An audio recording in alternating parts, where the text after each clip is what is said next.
Biyahe na naman tayo. Time check tayo, 5:30 na.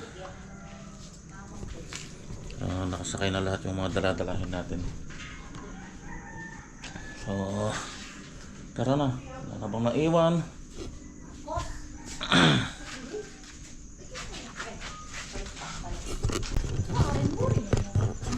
Dilim po.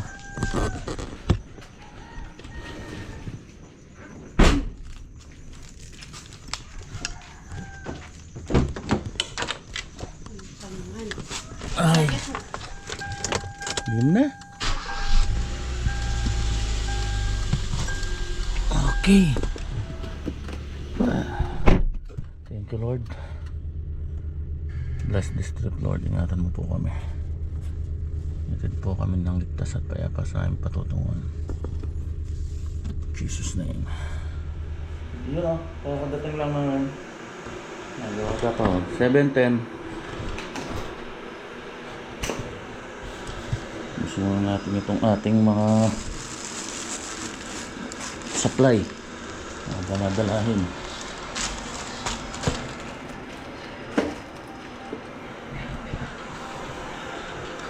Ang ulam. Yun! Hataw na naman.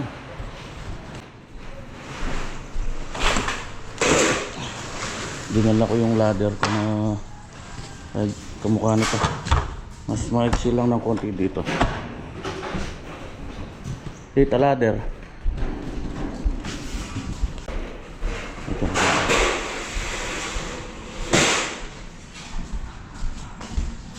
4 steps.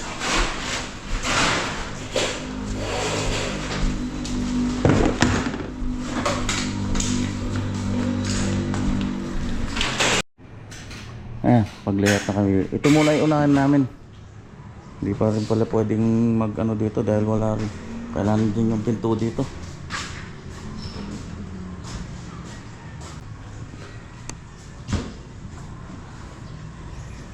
Yan, maglalagay na sila ng mga naka-bracket. Ako dito ako nag-ano, nililayout ko yung mga piping natin dito. So ito na bali yung para sa drain ng laboratory. Tapos yung sa water line, bali akit yan sa taas.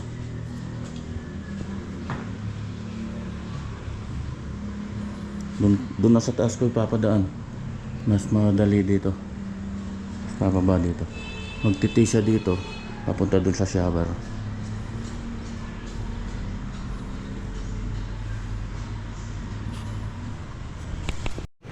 Okay, yan. Tapos na yung framing dito. Ha? Tignan na. Ano kayo yung guy? Ano kayo yung? Sokdan mo yan karon ng parasyo. 160. Yan, bukas pwede nang maglatag dito. Yan. Tapos ito, sinalagyan ko na ng tagas. Dito rin yung ano, yung TV.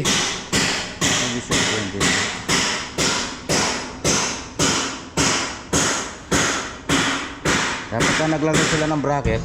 Yan, matibay yung pagkakapitan. Nandito yung outlet natin sa TV. Tapos meron tayo sa doon na CO din. Saka isa doon. Yan, naka-order na ako ng materials kanina. Pati yung mga pinto. Kasi yung pinto, ano pa, by order pa. After 1 week pa raw. Pero i-deliver naman. Bali dalawang pinto yun. Yung sa main door natin, yung weatherproof na metal. Tapos isa dito sa bedroom. Bali yun dito 7,800. Kasama na yung hamba. Yung sa harap medyo mahal yun, 11,000 yun. Naipakita ko na dun sa mga unang vlog yun eh. Nilayout na rin namin itong partition ng ano, CR. So bali ang sukat nito 160.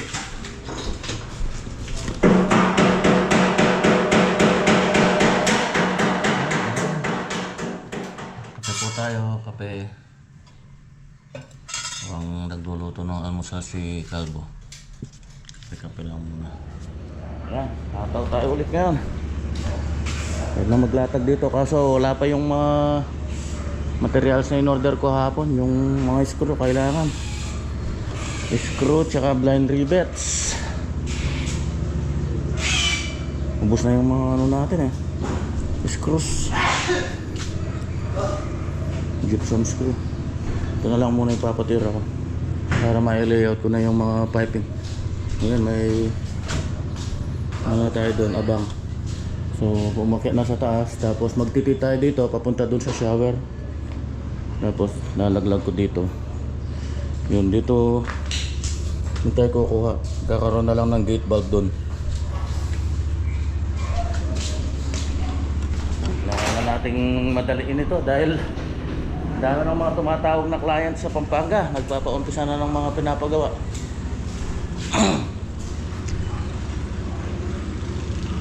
Kailangan na natin medyo bilis-bilisan dito. Ito, mamaya ipapalayout ko na to. Kasi in-order ko na yung mga materyales. Yung lahat ng kulang dito, pero lang yung sa ceiling. So mamaya pagka dumating, papakyat ko na para habang maluwag dito. Pagka naiakyat na, napalayout ko na to para masaraduhan na rin to.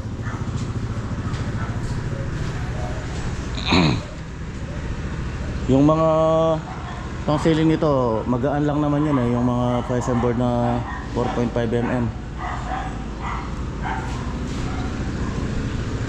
So pwede na yun idaan dun sa ano, sa pintuan. Yung ano kasi medyo mabigat yan, yung gypsum board tsaka yung fashion board na 9mm ang gagamitin natin dito. Na? Wala na eh. Maya pa ini na pa yung gawin mo. Okay, yan, nakalatag na kami. Wala eh, wala pa yung materyales. Grabe.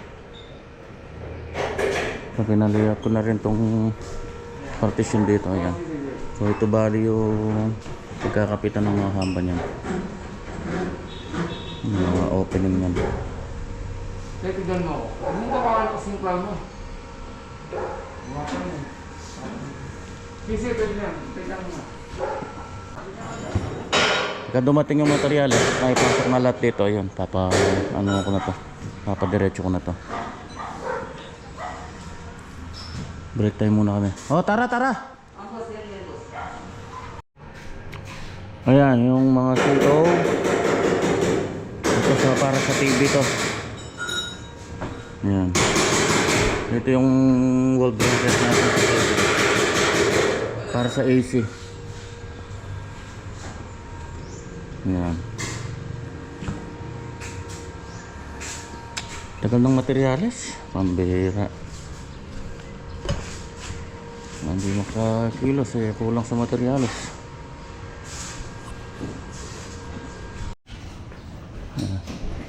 Dumating na yung materyales. Ito nga pala yung ano, aluminum door para sa CR.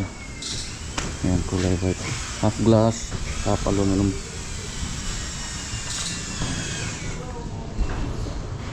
Ayan, no?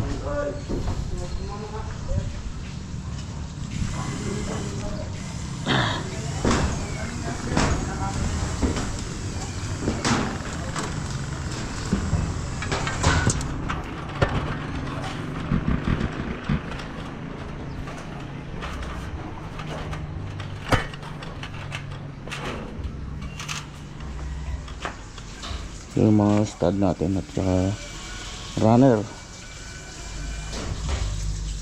o yung metal truck.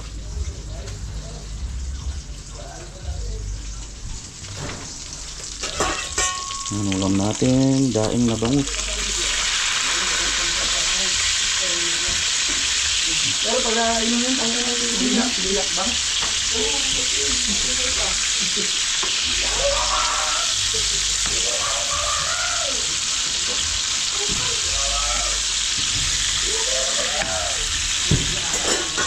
Tapos balatong. Hindi ito mamalin. Yung ating mga yung fashion board natin. Yung 9mm din. Ano, bigat. Mahal nito. 1 to isa. Ang bihira.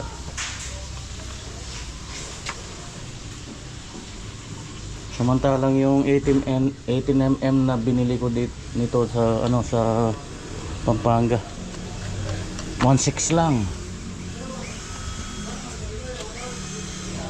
Yan talaga dito.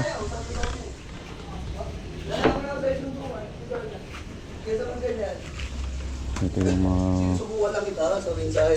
gypsum. Tagal na ako subok. 2, 4, 6, 8. Last na lang pala yan ano? Last na boss. Pag last na, doon ka mapagod eh. Inom muna kayo. Ito yung pinakamabigat, yung last. Oo, yung last. Yung mapagod. Ako na yung mga ba. Ito na. Yan, pinapalagay ko na kay Marvin. So putulin lang ng konti. Mahaba yan. Hindi na kanya papabili mo ano dito. Wala nang tawag dito. Oh, din mo niya. Hindi na kaya kaya na. Wala ko niya. Yun o, malinis na rin to. Ito, dyan. Pagka nailagay na yung pinto, saka tatakpan to. Medyo nadali kasi yung hamba natin eh. Tapos yung aluminum door, yan, dito yun. Yan, halos sa magpapangitan na yan.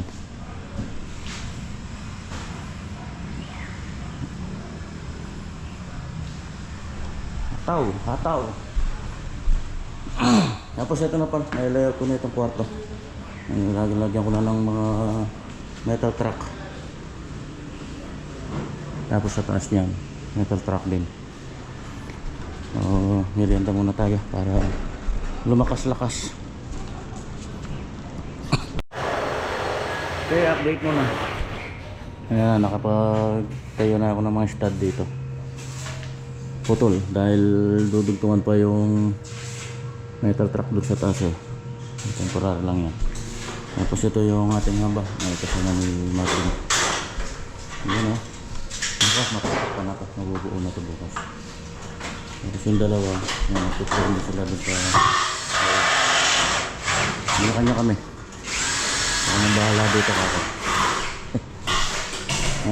Yung mga dugtungan ng ano, double yan. Dali magkatalikod. Para malaki yung pag-iskruhan natin. Taas din. Bali, nasa 290 yan. 290 yung taas. Susundan lang natin dito yung ano na to, 2x4. Yung magiging taas ng ceiling yan, nasa 280 na lang.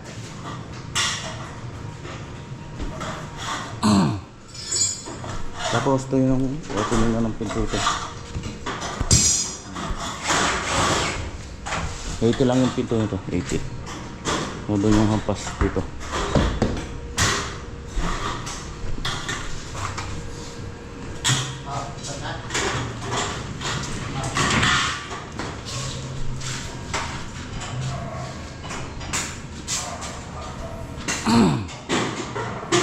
Hapit, hapit. Hataw. Okay, ayan na yung mga stud natin. Kinumpleto ko na para pagka naglipat ng scaffolding, diretso na tayo dito. Yung luwag ng kwarto.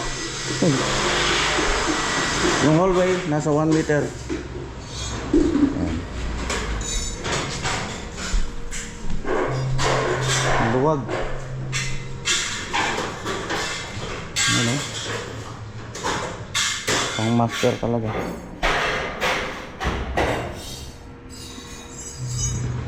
Napakalaking kwarto nito.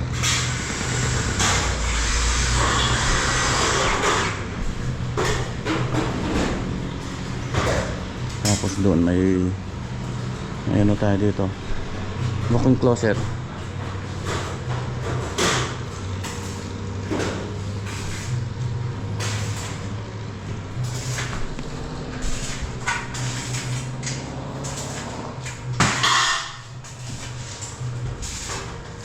Mabuting lang gawin pagka mga ano talaga, puro rivet. Pagka natapos na naman yung ano, madali na yung paglalagay ng gypsum. Madali na yung pagda-drywall eh. Yan lang talaga yung matrabaho.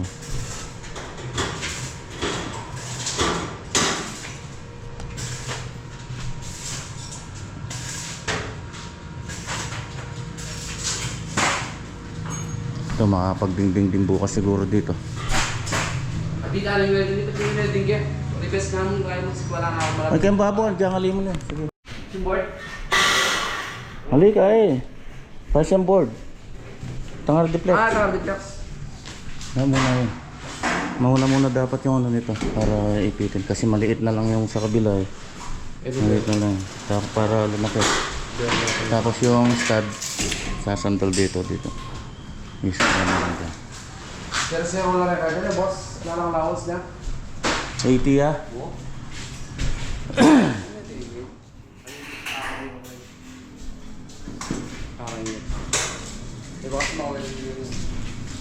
Woo! Yun. Yan ang naging kaganapan ngayon. Ang linis ng tingnan. Eh. Unti-unti.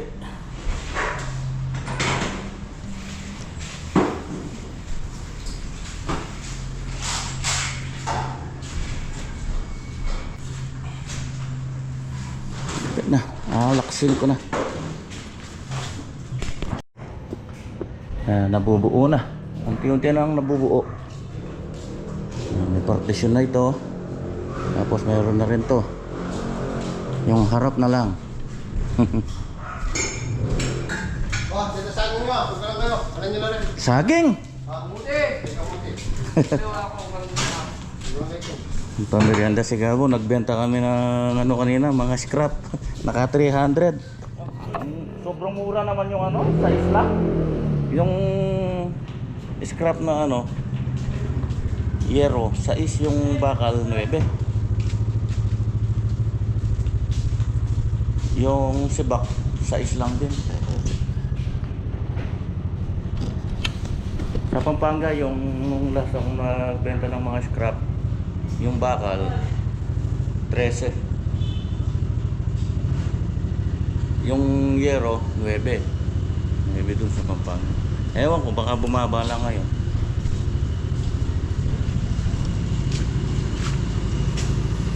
Woo! Hindi nga masabihin yung view niya. Lampa niya tawag pag eh. Kung hindi ka kaya ng magandang view. Pag yung magya, nalayo niyo. Nakaka-relax yung view eh. Yan ang isang maganda rito.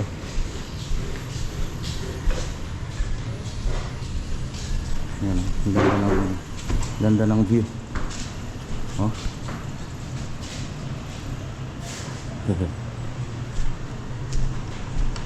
Mountain view.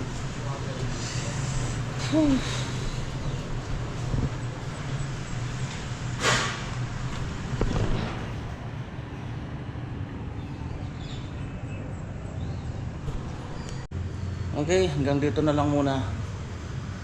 Dahil pang 5th week na pala natin ito. 5th week. Hindi ko alam kung pang ilang days na to. Hindi ko na nabibilang. Naging productive naman yung ating 2 araw magmula kahapon. Okay, bukas po muli. Bye bye. Ingat po tayo lagi. God bless us all.